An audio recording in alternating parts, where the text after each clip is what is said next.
So the alt-radical left, they'll be completely Trump's. We have tonight's opening monologue. Liberals, the mainstream media, they're losing their minds over the fact that Donald Trump is going to be the next president of the United States. Now, last night, the Harvard Institute of Politics, they held a forum with operatives from both political campaigns. Kellyanne Conway attended and had this exchange with the Clinton's campaign's communications director, the one and only, ever so kind, Jennifer Palmieri. Watch this. I would rather lose than win the way you guys did. No, you wouldn't. Yes. No, you wouldn't. Yes. That's very clear today. No, you wouldn't, respectfully. Do you think I ran a campaign where white supremacists had a platform? You going to look me in the face and tell me that? It did. Kellyanne really? did. And that's how you lost? It did. Do you think you could have just had a decent message for the white working class voters? Do you think this woman who has nothing in common with anybody... I'm not saying that's why you won, but that's kind of campaign that was run. Over 200. How about it's Hillary Clinton? She doesn't connect with people. How about they have nothing in common with her? Wow. Pretty unbelievable, pretty pathetic. Now, the Clinton campaign, they're still trying to play the race card. Now, her failed campaign, they refuse to admit that their candidate, Hillary, was just a terrible candidate with no vision. Instead, they're throwing out insults and wasting their time with this ridiculous so-called recount attempt. Now, while the sore loser liberals continue with their collective hissy fit, the abusively biased press, well, they're now sinking to even a disturbing new low. Now, yesterday, before President-elect Trump's announcement at Carrier, well, the website FTV Live obtained a video of a CNN producer joking about Donald Trump's plane crashing. Really? Take a look. I'm landing any minute. Good. Well, if I do this, it means he's landing. Okay. That means his plane's crashed. No. So after that disgusting video surfaced online, we reached out to CNN and they gave us a statement. It reads, quote, an unfortunate, inappropriate remark was made by one of our producers off camera yesterday. We have apologized to the Trump transition team and the producer has been disciplined. What, no more candy at night? What, no more hot cocoa? No more coloring books? No Play-Doh? We'll have more examples of CNN's out-of-control left-wing bias. That's coming up later in the show. Also tonight, President-elect Trump, he is keeping his word to you, the American people, and it seems that liberals can't really stand it. Remember when he made this promise? Now, do you think anybody in the Obama administration goes to see Carrier and say, stay here? I would speak with the folks at Carrier, and I would say, if you leave, there are consequences. And here are the consequences. You're going to leave Indiana. You're going to leave Indianapolis. I wish you a lot of luck in Mexico. Enjoy the heat. Enjoy the heat. And I hope you build a really beautiful factory. But here's what's going to happen. We will be charging you a 35% tax, every single unit. All right, so Donald Trump, he kept his word. Now, after news broke out earlier this week about the Trump Carrier deal, which will, of course, save over 1,100 jobs right here in America. And by the way, Carrier, they're going to spend $16 million on revamping that plant. All the co-hosts of The View, yeah, they lost it too. Very tough time for liberals. Take a look. Donald Trump claims that he scored a big victory for keeping jobs in America. He says he struck a deal with the Carrier air conditioning firm that will keep them from moving to Mexico, saving almost 1,000 jobs. Now, there's no details of the deal that anyone has seen, but, you know, do you think Americans are going to say, oh, well, see, he's keeping his promise? Or are they going to wonder, what did you have to give up in order to keep folks here? Yeah. I hope they do that. I think people, though, do just read the headlines and they're thinking, oh my goodness, he's bringing jobs back. But at what cost to the American worker? Hear the smugness in their voices. You know, only overpaid media elites like that, completely separated from you, the American people, would complain that American jobs were actually saved, 1,100. Well, they don't seem to understand or even care because, you know what, that Carrier deal, you've got hardworking Americans. Guess what? They don't have to worry about putting gifts under the Christmas tree this year. They don't have to worry about paying their bills in the future or keeping their homes and cars or about feeding their families or sending their kids to college. And because these jobs are staying, other businesses won't be impacted negatively either. How refreshing is that? The president-elect, not just talk. He proved it yesterday. Now, last night, right here on this program, in his first cable news interview as president-elect, Mr. Trump told us that he intends to keep a lot more of his promises. Take a look. We're going to build a wall. I mean, I heard that every once in a while they'd say, well, maybe it's not going to be totally full. Now, there are certain places you don't need a wall because you have, you have mountains, you have other things, you have large and rather vicious rivers.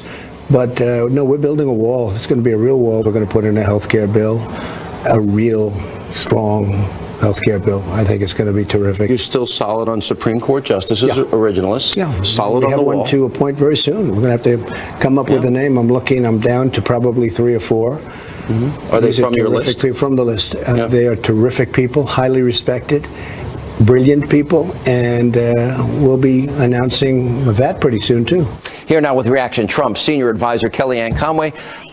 What was going on? Well, I applaud you. How you could be in the room with Mook and Palmieri and who else was there? Joel Benenson, the chief strategist and pollster, who probably made 50 times more than I did on that losing campaign. Yeah. Teddy Goff, Karen Finney. Ooh, all the Clinton biggies. All right, I say this with all due. You schooled them. It was the single greatest Harvard debate beatdown in history. I mean, they still seem to not believe what happened. Probably the only way I can get into Harvard. So it's fine. Yeah, you and me both. Anyway, Sean, look, we were talking about the messaging, the mechanics, our digital operation, the way that someone like Dave Bossie and I had looked at the schedule to try to deploy our 2 greatest assets, Mike Pence and Donald Trump, to different states that were part of her so-called blue wall to try to dip into her 244 electoral vote advantage that she started with. And so it was a perfect conversation, and then they just unloaded, and it just struck me as a complete lack of self-awareness of what just happened 3 weeks ago. And we saw that on display this week with the Democrats. They had a chance to learn from their own election and refused to. They put Nancy Pelosi in there as their leader for another term, a San Francisco wealthy liberal who has lost 60 congressional seats on her watch, who was the Speaker of the House for 4 years and then lost that perch because they just took the country in a very liberal, pro-government direction. They have lost 1,000 state legislative seats on President Obama's watch, the 6 House seats, over a dozen governors, over a dozen Senate seats, more than that. And so they're not learning these lessons, and you saw that on display last night. Look, if you're the Clinton team and you had no muscle in your head that would actually take you to a place where Donald Trump can actually That's called win. a brain, yeah. No. The brain is a muscle. Smart people. These are very smart people. But there was nothing in there that would actually let them even embrace the idea that maybe they would lose and Donald Trump would win. So they just simply weren't prepared for this. And so to think that they had totally missed America, that they don't understand America's concerns, that Americans truly did not like her and did not trust her and did not want her to be commander-in-chief and president of the United States. It's easier to scapegoat Steve Bannon and Jim Comey and Russian intelligence. How about just once in a while saying, we had a lousy candidate who never connected with people, gave absolutely no economic message in places like Western Pennsylvania, in Ohio, in Iowa, in Michigan, in Wisconsin, in Florida, in these places where Donald Trump said peace, prosperity, make America great again, patriotism, renegotiate bad trade deals, kill radical Islamic terrorism forevermore. She talked about them as our determined enemies. The president says they're the JV team, they've been contained. Americans don't believe that. They went for the strength. That was even somebody earlier in the day admitted that the one part of the undecided, the one time that the undecided voters really started going away from Hillary Clinton was on September 9th when she made that deplorables and irredeemable comment, because then you found out what she really thinks about you. And they said she apologized for that. No, she apologized for getting caught. She did not apologize for the content of the comment. What do you make of CNN? I understand Jeff Zucker was at this event, and apparently people shouted at him a little bit. But I guess the more important question is, if you collude with the Clinton campaign and you feed her questions before a town hall, you ask the DNC for questions against your candidate, Donald Trump, that seems to me that of like a fake news organization. You know, do they deserve a seat in the White House press room? Well, as I said last night in a forum, the biggest piece of fake news in this entire election cycle was that Donald Trump couldn't win. So yeah, that's fake news. That was peddled quite a bit, pretty much on every network and most cable stations. But Jeff Zucker from CNN took the most fire from the Republican presidential campaign managers who did not win. They felt that giving that coverage, basically stem to stern coverage of all of Donald Trump's rallies throughout the primary, had cost their candidates precious airtime. And that was really how they came after him. Others were attacking Jeff Zucker for having some of our spokespeople on there, saying they should not have been allowed on because they weren't telling the truth. When, wow, if you see what some of their paid analysts say day in and day out, I would just remind all your viewers, no one on TV is ever under oath.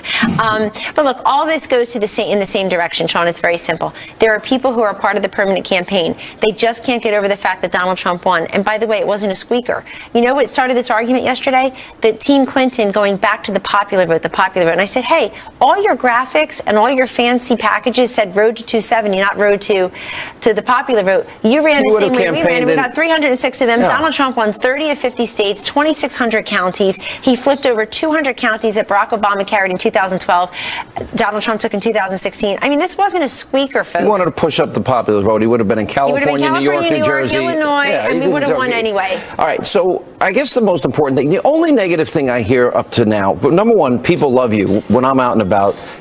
They really do. And I think you had a very big calming impact on Mr. Trump. From what I saw. He's just the best. He's brilliant. He's a master negotiator, a great communicator, natural connector. They tried to portray that there was some kind of divide between you and the president-elect over the issue of Mitt Romney.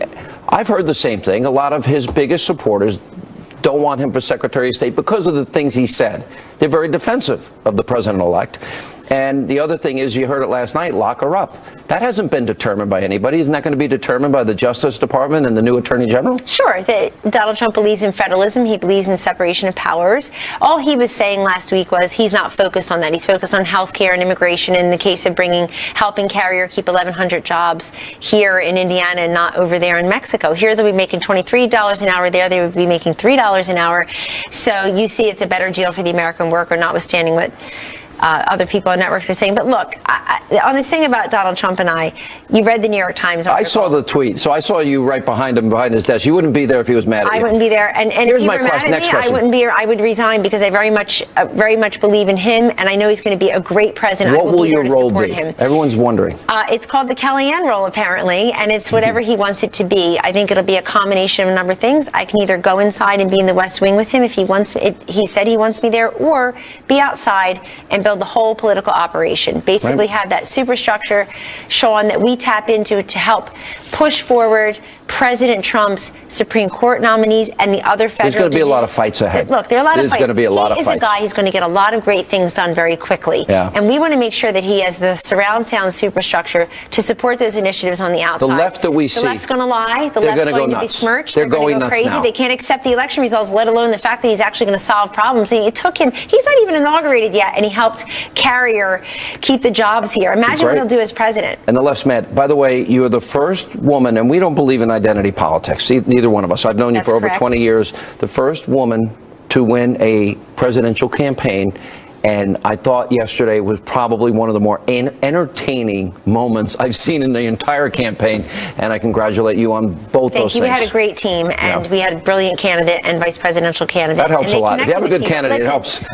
One of the messages of this campaign is there truly is no substitute for a quality candidate. It doesn't matter how many focus groups, personnel, money you have, celebrities on the stage with you, presidents, former presidents who also have Beyonce didn't do it.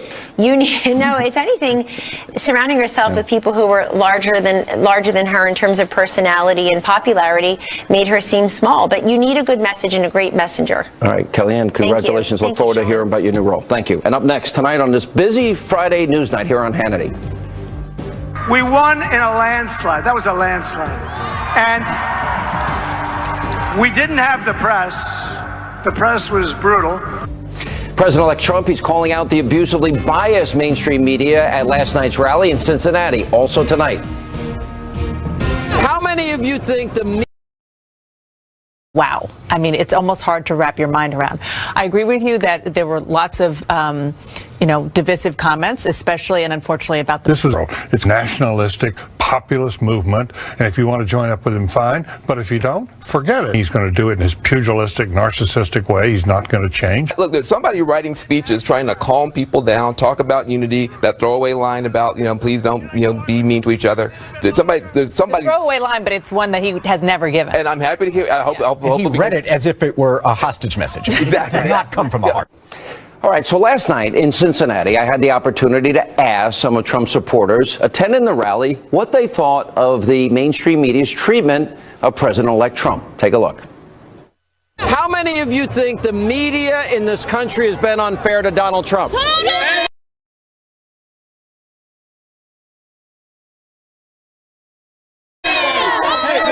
Who's been the worst in the media? CNN. Hey. CNN. ABC. Who else? CNN. With the upcoming series, Michelle Malkin Investigates on CRTV.com. Is Michelle Malkin, old friend? I missed you. We haven't had you in a while.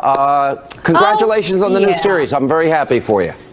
Well, thank you. I appreciate that. Very excited about hosting my own investigative show, but more excited to be back with you here, Sean. We've missed you, reveling. and I know it's been too long. All right, so I asked people, they get it. They understand what happened in this election. I made a comment that if you colluded with the Clinton campaign, if you were feeding questions to her before a debate like CNN or seeking questions for Donald Trump from the DNC, that probably you don't belong in the White House press office, because I kind of view that as fake news. What are your thoughts? Well, I think you raise a very good point, and I hope that your friends in the upcoming Trump administration are listening. There need to be consequences for the dishonesty and for the fakery and for the agenda-driven journalism, quote unquote, that has been allowed to have free reign in Washington for far too long. And as I said, I am reveling in all of the tears that we're seeing from the buttercups and the snowflakes who are in full meltdown in the elite MSM. It is about time that they be called out. And I think that that Donald Trump has the prerogative to remind these people of how wrong they were. And I hope he does it not only in Ohio, as he did last night, but everywhere else where he's going to thank the voters who ignored all of the fake news and did the right thing for the country. You know, that's really what happened. I call this the forgotten man, the forgotten woman election. And I gave out statistics. I won't repeat them now for an entire year. I know you know what they are, but there's so many millions of Americans suffering in poverty on food stamps, out of work, lowest home ownership rate in 51 years. She couldn't tap into that. She didn't seem to understand what was happening. So it's Obama's failure. Hillary's a horrible candidate. And he said he's going to drain the swamp and fix the mess. Are you happy with the plan as he's laid it out, especially the economic plan? So far, yes. And I think what you're seeing with the media is what you're seeing at the meltdown that you talked about with Kellyanne at Harvard. These people are still in denial. And denial ain't just a river in Egypt. It's also the fuel that has basically been the lifeblood, not only of all of these strategists and these consultants and the consultant class and the donor class in Washington, but also all these losers in the mainstream media who are completely out of touch with what you call the forgotten women and the forgotten men. And it's their absolute contempt for those people who are their readers, who are paying for subscriptions, who are putting food on the table of these journalists that explains why they're in such a meltdown now. And look, I have been in the news and opinion business for 25 years now, and I've never seen as big as an unhinged movement as we're seeing with these people who have doubled down on their losing, condescending ways when it comes to how they treat American people. It's going to get ugly. I think they've only begun the attempts at slander, smear, besmirchment. I think it's only the beginning. I think if you voted for Donald Trump and you want him to succeed and you believe in his agenda, you better buckle up, because there's rough waters ahead in a big way. That's my prediction. I wish I was wrong, but I don't think I am. No doubt about it. Great to see you again, Michelle. We'll be watching on CRTV.com. Thank you. Thanks, Sean. And up next tonight on this busy Hannity, straight ahead. In the true sense, history called and the people of this great state answered. And you're going to be very happy. We're going to say right now, what are we going to do? We're going to make America great again. You watch. More highlights from Donald Trump's thank you rally from last night. We'll check in with Larry Elder, Mercedes Schlapp, and Florida Attorney General Pam Bondi. They're all here, and also later tonight. we're going to be rescinding executive orders, but I don't think we're going to have to use very many executive orders because we have a Congress that's going to go along with things. And I think a lot of Democrats are going to join the train. So during our cable exclusive interview last night, the president-elect, he said Democrats, they're going to jump on the train and work with him. Will they? We'll get reaction. And should they lock her up, as the crowd was chanting last night? That and more straight ahead.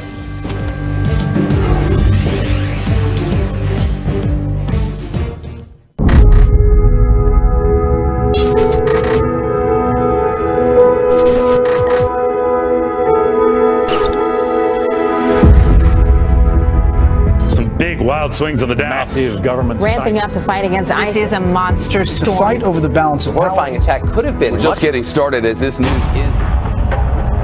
There is an uprising. We have had a lot of news breaking. We'll stand up. We're not afraid. For too long, Washington has tried to put us in boxes. They separate us by race, by age, by income, by geography, by place of birth. We spend too much time focusing on what divides us. Now is the time to embrace the one thing that truly unites us. You know what that is? America, America. It's America.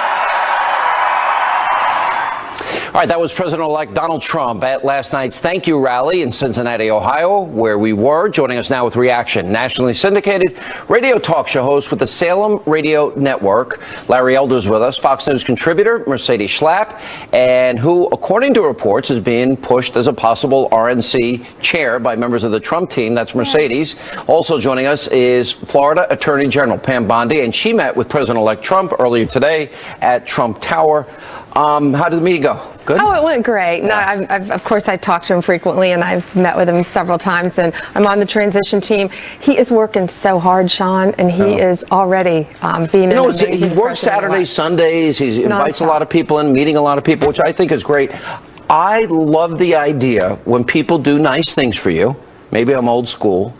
You say thank you. Yes. And then he went to Ohio. He said thank you, and he said, everything I said, I meant, and I'm going to follow through on. And he's doing it. Yeah. He's doing it. And he's working so hard already. And it's just amazing to really see him in there as president-elect and how much he cares and how sincere he is and the brilliant choices he's making to fill his cabinet and all the spots around him. And I'm proud to be his friend. Mercedes, why would you ever want to follow Reince Priebus when Republicans have more state houses, more governorships? Now they have the White House, the House, and Senate. There's only probably one way to go from here, and that's down. Why would you want that job? Well, no, not going down at all. With Donald Trump, we're going up. Right. Are you kidding me? Well, you won't be happy until we have every state house, every That's governorship. Right. We got to keep moving forward and building the Republican Party. But, it's an honor to even be considered. Obviously, that's a decision for the president-elect, and the committee members vote on the next RNC chairman. I have to say, Reince Priebus and his team have done such an outstanding job. Talk about someone who's been fair and tough and has had one of the toughest jobs during the primary season. And the fact that he's been able to build out such a solid ground game for the party, I think, has been impressive. So there's a lot of great talent out there. So we'll see what happens. The ground game that they had built. He told me 4 years ago when Romney lost, that was their biggest weakness. They were going to fix it. Larry, as you watch, as a more libertarian conservative, what President-elect Trump is doing, you happy so far with what he's saying and what he's planning to do? I really am. He's connecting with the American people. I said this many times in your show, Sean. It is still the economy stupid. People are economically anxious, and this deal with Carrier is huge. He saved 1,000 jobs. He's delivered already on one of his campaign promises to protect American jobs, to put America first. I couldn't be happier. He wants to cut taxes. He wants to rein in some of these asinine regulations that have killed jobs, and he wants to do something about securing the borders that has put downward pressure on people working in the inner city who have low skills, all of which will give us a thriving economy far better than what we've had for the last 8 years. I'm ecstatic. And that's the funny thing. You watching how the left is reacting to this, and even the jobs at Carrier. All he said was it's going to be a better business environment, better climate for corporations. Corp 50 spend $16 million on that plant. 1,100 more people have jobs. and the left is complaining. The women of The View went insane. How in the world could they complain? These families are now going to have, and I think I heard you say this, a great holiday, a Christmas. They're going to have jobs. They're going to be able to keep their homes. He's doing exactly what he said he was going to do. He's helping people. Yeah. When you meet with him, what is he asking you? What do you talk about? You know, I don't think anyone should talk out of school when you're on the transition and you're in the room with him. But he's always charismatic. He's funny. He's so down to earth. And as well as Ryan's, I can't say enough good things about Ryan's and Steve Bannon and the whole team. And they're working so hard. You know, Mercedes, you took a lot from the Never Trumper people. You and your husband Matt, you guys were kind of, well, isolated there in Washington a little bit for a while, right? Right. Hey, if you like this video, please help my channel grow by liking, sharing, and subscribing. It really helps to get the word out there, and it super motivates me to make more videos. Thanks a lot.